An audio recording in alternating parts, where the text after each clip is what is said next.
Am I the asshole for using money we earmarked for our 6-month-old's college fund to buy back the exact 1972 Ford Bronco I owned as a teenager? So, how to begin with this? I realize that on paper, I am totally the asshole, but when you dig deeper into my motivations, I'm hoping it's more of a gray area than anything else, and maybe even I did the right thing. When I was a teenager, my dad bought me a classic 1972 Ford Bronco. It was my true passion, and I don't recall a memory from high school that somehow doesn't involve that truck. Plus, my dad and I would spend hours and hours working on it and went through that especially father/son rough patch when I was a teenager. It was always that Bronco that brought us back together. I made a huge mistake and sold the truck when I turned 19, and my dad died of a heart attack 2 months later. So while not logical, I've always felt a karmic connection between the two events. We had a baby in early February. She's our first and the light of my life.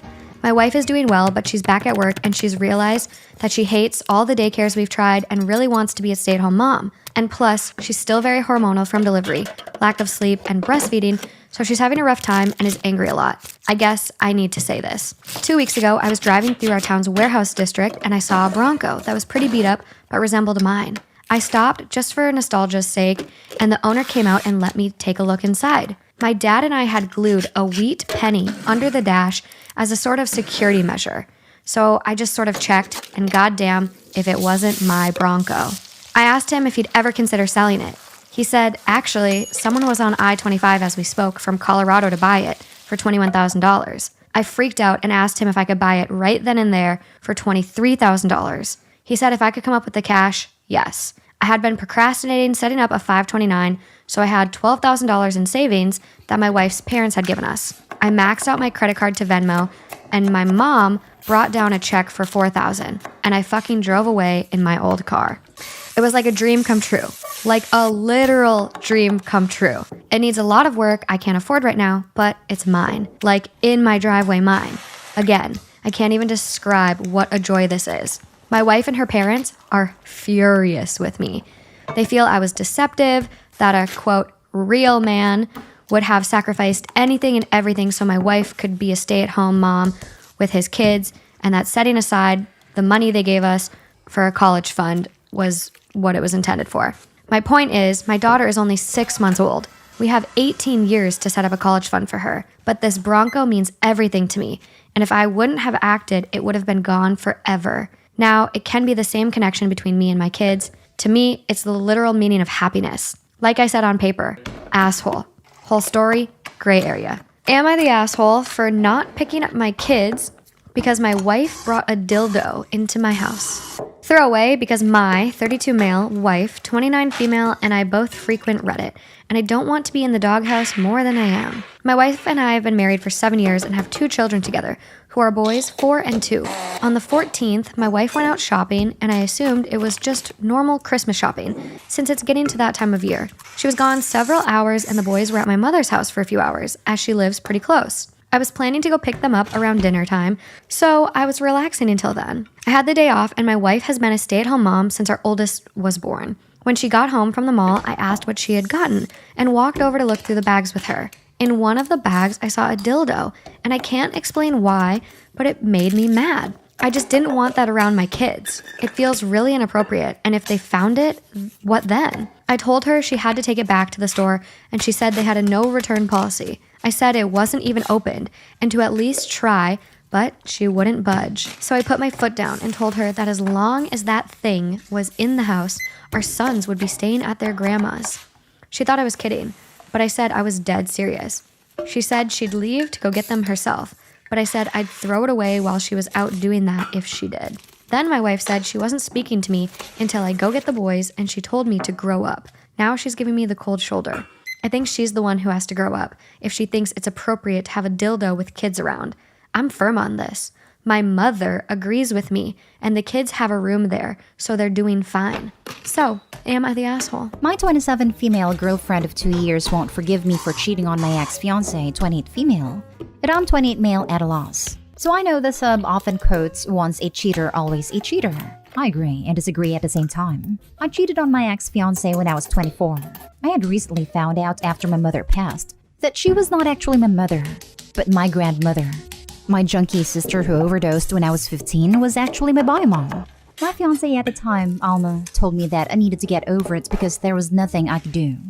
She stopped wanting to talk to me, even if it was about her day, and I felt emasculated constantly. She refused to be intimate for months at a time, and I withdrew. We both stopped trying, but neither of us were ready to let go, as we were high school sweethearts and were afraid of being without each other. Long story short, I had a one-night stand. In the moment, it felt nice that someone was interested in my day, in me, and found me attractive. And then it felt like someone dropped a boulder on me. I told Alma immediately the day after, and we split up. I am by no means proud of myself for cheating. I felt sick to my stomach looking at myself and took a year to reevaluate my life. I moved apartments, hit the gym, ate better, tried Buddhism, and now I feel better. Alma and I even got together after the year to talk things out. She apologized for pulling away and I apologized for cheating. We forgive each other. We'll never be great friends again, but I feel better knowing that we won't cringe when we see the other person. I met my now girlfriend, Sasha, at a mutual friend's party. I got her number and we really hit it off. When we broached the conversation about past relationships, I told her what happened between me and Alma. I told her that if she had any questions or if this made her feel uncomfortable, then to let me know. She seemed fairly understanding, though she had never cheated or been cheated on, and we continued to have a wonderful relationship. We moved in together in November. Now, about the end of February, she started to become increasingly curious about the cheating. She asked me if the one-night stand that I ever talked after, if she knew I had a fiancé, if Alma wanted to try and work things out, or if I ever tried to get with other women in relationships, etc. I answered her honestly to all, and let her know that if she's concerned that I'm going to cheat again, I'll keep my electronics and such open to her. Things seemed to be alright for a bit, until I noticed that Sasha was compulsively going through my electronics. She didn't ask me any more questions regarding my infidelity, but just became very jealous and controlling. For example, 3 weeks ago I had to take my computer to the shop because it had been acting buggy. Come to find out that a keylogger of some sort had been installed in my computer. I brought this up to Sasha, and she asked why I took my computer in, that it worked fine for her, and that maybe it downloaded when I went into some adult site. Another example would be Alma messaging me on Facebook last week, wondering why I sent her and another girl from high school text messages. I had no idea what she was talking about, and she sent me screen caps from a cell phone number that's obviously mine. The texts weren't inappropriate, but obviously out of place. They just tried to strike up a conversation, but were obviously not done in my tone. Again, I asked Sasha, and she seemed genuinely clueless and baffled. I checked my online account, and it confirmed that the messages were sent from my phone. Yesterday, Sasha and I went out to celebrate her friend Danielle's promotion. When Sasha went to the bathroom, Danielle brought up cheating. She told me about his ex that cheated on her all the time and cheated in all of his relationships. Once a cheater, you know.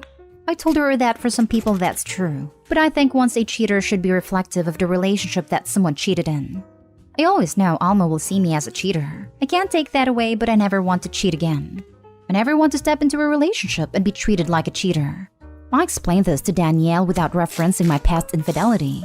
She laughed and told me I deluded myself, and that Sasha better keep her eye on me. Sasha came back and I excused myself and told Sasha I felt sick and wanted to go home. She wanted to stay and I said I could just Uber. So I Ubered home and watched some Netflix.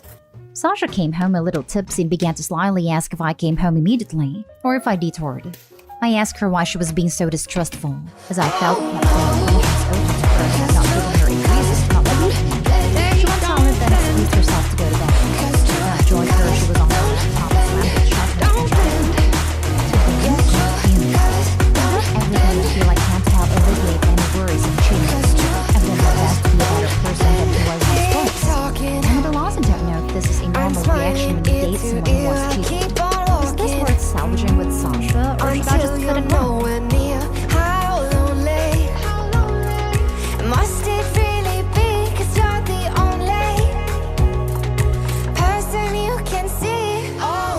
Hi guys, thank you for watching. I love you guys so much. Please like and subscribe to see more great videos. See you again.